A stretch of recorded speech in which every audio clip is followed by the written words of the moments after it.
Hi, and welcome to my channel. I'm Scott and I am a professional musician, and basically I started this channel many years ago, and all I've ever put on here really was the odd video of whoever I was playing with at the time.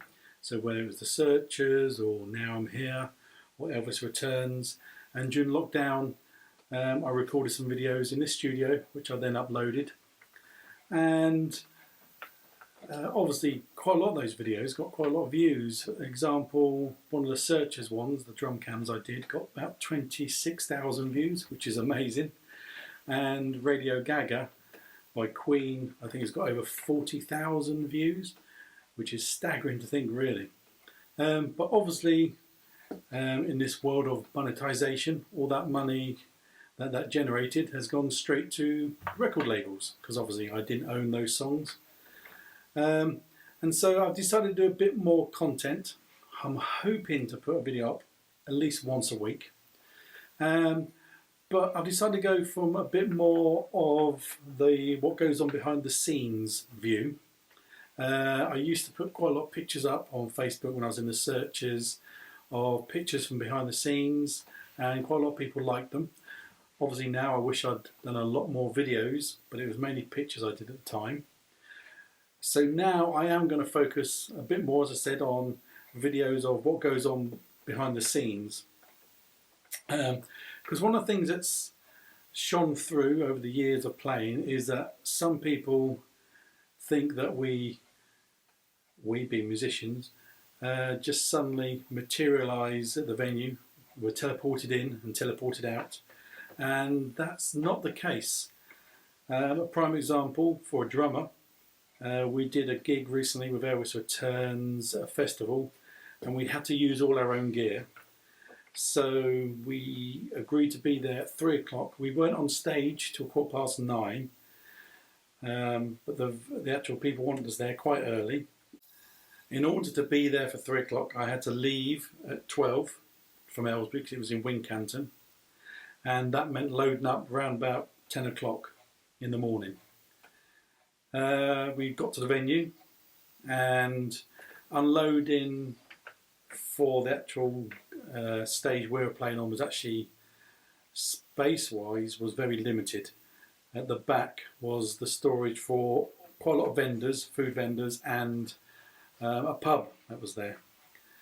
And we had to store everything backstage and have everything set out, ready to go on, because obviously there was acts on before us, and there was only a 15-minute for us turnaround. There's half an hour gap, 15 minutes for the act to come off, 15 minutes for us to get on. And it was also very tight time-wise for us when we finished to unload all our equipment off and get it in our cars and be out, because we were told that the pub that was there will be unloading all the empty barrels for the day down the side where we would bring our cars up, and another lorry will be turning up, taking those empty barrels away and replacing them with full barrels. So I think we did have something like half an hour to load our cars and get out before that lorry was going to turn up, and then we would be blocked in until they'd literally swapped all the barrels around on the lorry. So that is a prime example of what goes on. When I worked at Haven in Great Yarmouth, I remember one night somebody asked us, did we have proper jobs? And they seemed quite put out when we explained this was our proper job. They could not get their head around it. And they assumed that we would have a 9 to 5 job, then would leave that job, perhaps go home, have a bite to eat, and then be at the venue around about 7 o'clock to be on stage at 7:30. When what really happened was I was actually based at Seashore, and we played 6 nights a week, and we played at 4 venues. Those 4 venues were Seashore, Caister, Hopton and Wild Duck, and each night was a different venue, even though we did 2 shows at Seashore, 2 at Caister. And the venue was normally shut from 2 o'clock to 2:30, and that was our only window for getting in and setting up. So we get there for 2 o'clock, unload, set up, sound check, and we had about 3:30. I would then go back to my caravan. So say we're playing Caister, we've loaded up, we've done the sound check, I'd get back into my car, drive back to Seashore, which was probably a 20-minute drive. And the other person on site with me was Kevin, who was the bass player. The keyboard player and lead singer did actually live in Great Yarmouth, so they had their own houses. I'd then have a spot to eat, and then I'd probably leave. Kevin and I would take it in turns. There was no point taking 2 cars back to the venue, and we'd get there for 7 o'clock, do the first set, which is normally about 8:15 finish, and then we weren't on stage again until about 10 o'clock. So we'd then drive back to our caravans, chill out a bit, and then take both cars back to the venue, do our second set, and as soon as we finished that, get changed, pack down the equipment, put it in the back of the car, and then go back to our caravans. And so we'd probably get back to normally about 11:30, 12:15. So it was a full day there. And as I said, for theatre shows, depending on whereabouts in the country it is, recently I did 2 shows with Now I'm Here, and the first one was in Middlesbrough. So I think I loaded the car up the night before and I left at 10 o'clock, got to Middlesbrough around about 3:30, and then you unload, sound check, and then you're ready to go for a 7:30 show. And then again at the end of the show, it's packed down, put everything in the car and go home. Lucky enough that night we were actually staying in Middlesbrough, because the following day we were playing in Doncaster. So it does take all day, even though you're only seeing the show for 2 hours. And that is the bit that most people can't get their head around, that it is an all-day event for us. And obviously when we go on stage, we have to be on top form. It doesn't matter how tired you could be from travelling all day to get there, you have to be on top form. Now obviously when I was in the Searchers, we did actually have a road crew. We had Phil and John, and everything would be set up for us. In the UK, we very rarely did a sound check. A line check was always done by Phil and John.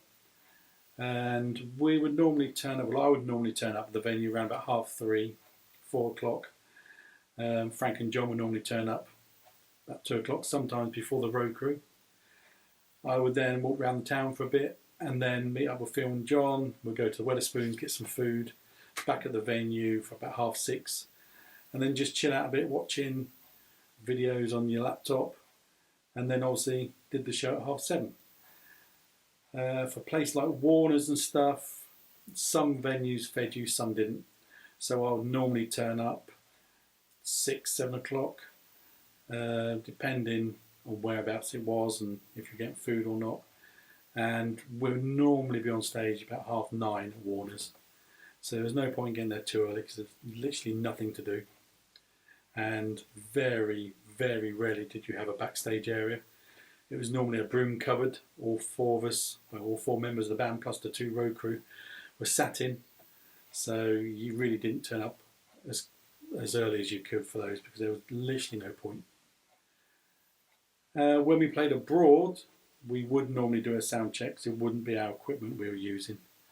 But again, when you're abroad, you're normally taken to a hotel first, and then taken in round about normally 5 o'clock, do a quick sound check, 1 song, and then off for food.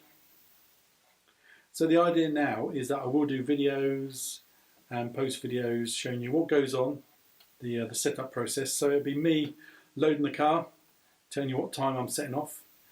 Hopefully some videos from the car, me talking. Definitely when we get there, the setting up process, the sound check, and everything that goes on in the full day of being a working musician. So if you like that kind of thing, hit subscribe, and hopefully I'll get as many videos up as I possibly can.